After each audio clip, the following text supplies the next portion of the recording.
Ang pusuhang Jeric Gonzalez. Ano naman ang pakiramdam, Gonzalez. paborito mong presenter ng The Eddies? Maraming salamat sa Elise kasi it's my second time na mag-present dito and of course, excited again na maka-inside ng studios awards na yun. Excited ako. Of course, bibigay yung awards sa serving na yun. And in the future, we're looking forward na ikaw na ang tatanggap ng trofeo. Yes po, sa dream ko, sana naman ako naman yung next na mabigyan ng award. Naman, no? Dahil dyan, who are you wearing for tonight? It's style by Paul Lau. And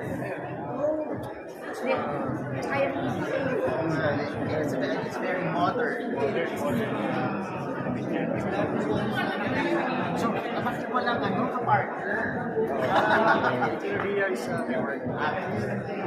Thank you very much and enjoy